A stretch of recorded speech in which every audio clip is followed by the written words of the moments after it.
Vera ka filluar dhe me të është rritur edhe riziku nga zjarret. Sa e gatshme është QMK-ja për t'i përgjigjur dhe për t'i menaxhuar këto sfida?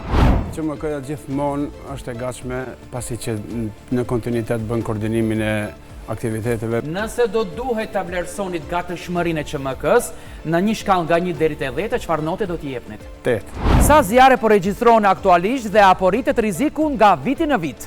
Në vitin 2026 ka dikundi 50 zjarre të mëdha në hapësirat e hapura pyjore, kurse në vitin e kaluar ishin 205 zjarre.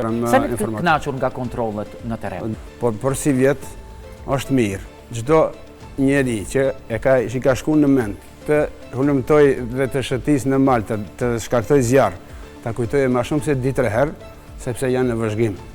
Me thonë, ne kemi qasjen e për shumë kamera edhe kemi vëzhgim gati në gjitha teritorin në Maqedonisë. Qendra për menaxhim me krize ka nënshkruar NIX-2 me mbështetje të NATO-s, por çfarë do thot ky projekt dhe çfarë ndryshon realisht për menaxhimin e krizave në vend? NIX-2 do të thotë të gjitha aktivitetet që i bëjmë tash për momentin përmes takimeve, domethënë me subjektet brenda sistemit për menaxhim me kriza, me implementimin e NIX-it pas 3 viteve flasim, atëherë të gjitha aktivitetet do të realizohen në kuadër të platformës NIX. Çfarë i mungon QMK-s më së shumti, kuadri profesional, pajisjet apo fondet financiare?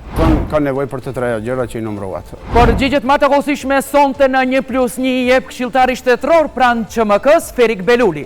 Na ndiqni në TVM2 dhe TVM2 Sat.